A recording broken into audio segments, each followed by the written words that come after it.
memuji, memuliakan nama-Mu, dan nama-Mu dimuliakan dalam setiap kehidupan kami. Kami telah memuji, memuliakan nama Yesus, menyembah lewat puji-pujian kami. Sebentar kami rindu akan firman.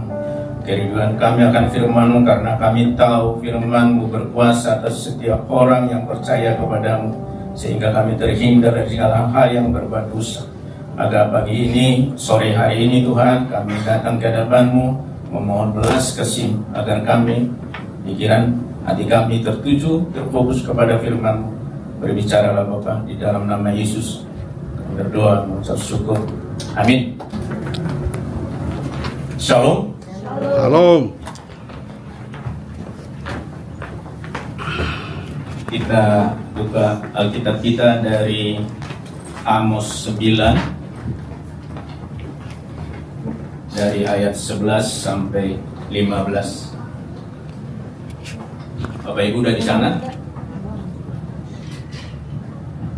Kita sama-sama membaca, diikuti aja dari ayat 11 Amos 9. Judul perikopnya adalah janji mengenai pemulihan. Kita baca 1, 2, 3 ya. Pada hari itu aku akan mendirikan kembali pondok Daud yang telah roboh. Aku akan menutup retakan dindingnya dan akan mendirikan kembali reruntuhannya. Aku akan membangunnya kembali seperti dahulu kala, supaya mereka menguasai yang tersisa dari bangsa Edom dan segala bangsa yang dinamai sebagai milikku. Demikianlah firman Tuhan yang melakukan hal ini. Sesungguhnya waktunya akan datang, demikianlah firman Tuhan, bahwa pembajak akan segera menyusui penuai, dan pengirik buah anggur segera menyusul penabur benih. Gunung-gunung akan meneriskan anggur baru dan segala bukit akan kebanjiran. Aku akan memulihkan keadaan umatku Israel. Mereka akan membangun kota-kota yang luluh dan mendiaminya. Mereka akan menanami kebun-kebun anggur dan minum anggurnya. Mereka akan membuat kebun-kebun buah-buahan dan makan buahnya. Aku akan menanam mereka di tanah mereka, dan mereka tidak akan dijauh lagi dari tanah yang telah kuberikan kepada mereka. Firman Tuhan Allah. Bapak Ibu, ini saya ambil judul hari ini adalah janji Tuhan atas pemulihan umatnya. Janji Tuhan atas pemulihan umatnya. Sepertinya 1 bulan terakhir ini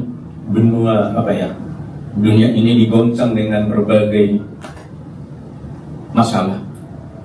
Itu lihat, Indonesia, Nepal, Prancis. Semua kejadian yang terjadi ini adalah karena apa?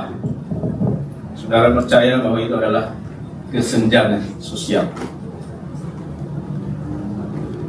Pemerintah hidup enak-enak, rakyat menderita.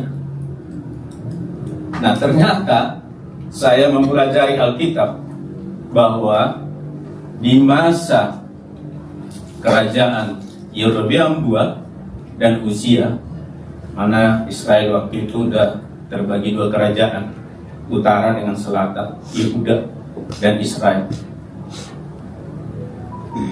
melakukan hal yang sama dengan apa yang terjadi akhir-akhir ini.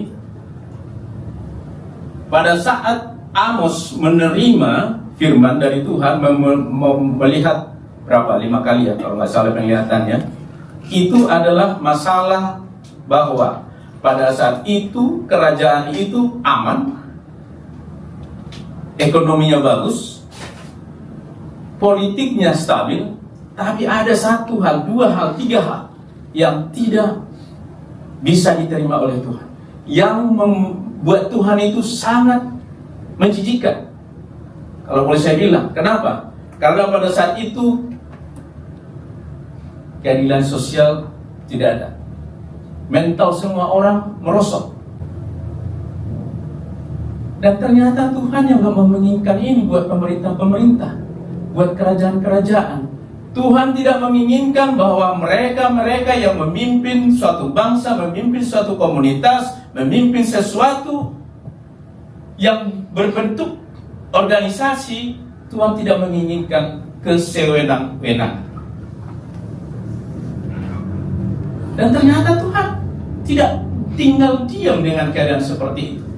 Maka saya selalu, maaf kalau saya sebutkan, bahwa gembala sidang kita selalu kita doakan pemerintah. Karena nggak perlu kita harus bagaimana-bagaimana, Tuhan sendiri tahu bahwa penguasa-penguasa itu membuat sewenang-wenang terhadap orang yang butuh keadilan. Maka pada saat itu Tuhan berbicara, berfirman kepada Amos. Tuhan tentunya membuat maksudnya ada hukuman bagi orang-orang yang tidak taat. Ada hukuman bagi orang-orang yang melakukan sewenang-wenangan. Ada hukuman yang disampaikan, dilakukan oleh Tuhan bagi mereka-mereka yang tidak peduli terhadap keadaan sosial rakyat-rakyat kecil. Maka dalam hal ini Tuhan melakukan sesuatu. Tetapi kabar baik pada hari ini, di ujung daripada perikop Amos ini, kitab Amos ini adalah Tuhan memulihkan umatnya.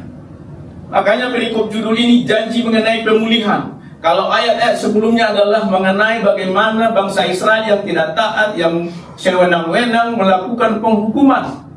Tapi di akhir daripada Amos, tulisan Amos ini, Tuhan membuat pemulihan.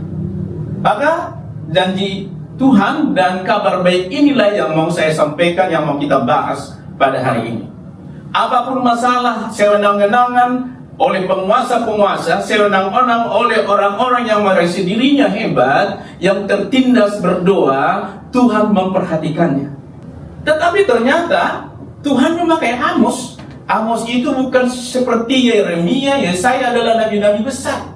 Dia adalah orang-orang bawahan yang dipakai Tuhan. Maka bisa saya katakan, siapapun kita di dalam keadaan negara, di dalam keadaan penguasa-penguasa yang sewenang-wenang, siapapun kita bisa dipakai Tuhan. Amin. Amin. Jangan takut. Nah, sekarang kita kembali ke perikop ini. Janji Tuhan atas pemulihan umatnya. Yang pertama, ada kepastian pemulihan. Kalau Bapak Ibu membaca ayat 11 sampai 12 itu, di situ ada dikatakan pada hari itu. Bapak Ibu, orang itu dengan seseorang beda. Suatu hari dengan hari itu beda. Di dalam bahasa aslinya ini dijelaskan bayom. Bayom itu yom sebenarnya hari, tapi ditambah dengan bayom. Bayom itu menunjukkan ada kepastian hari tertentu bahwa akan ada pemulihan. Jangan. Amen. Kita harus imani pada hari itu ada petunjuknya. Bukan suatu hari yang tidak jelas, tetapi pada hari itu. Terkadang membaca Alkitab itu satu kata seolah-olah kita abaikan, tetapi di dalam maknanya itu luar biasa. Pada hari itu aku akan mendirikan kembali, betul? Ada kepastian pemulihan, mendirikan kembali. Mendirikan di sini ada kata-kata yang mengatakan akim. Akim itu kata dasarnya ada kom. Kom itu membangun kembali, tetapi di dalam kata itu ada pengertian yang tersembunyi. Apa itu? Dibangun kembali dan ada pembaharuan. Bapak Ibu, kalau dapur runtuh dibangun kembali masih sama nggak dengan yang lama? Harusnya ada dong inovasi baru. Ada pembaharuan di sana. Ada pembaharuan yang kita rindukan pada zaman ini di situ.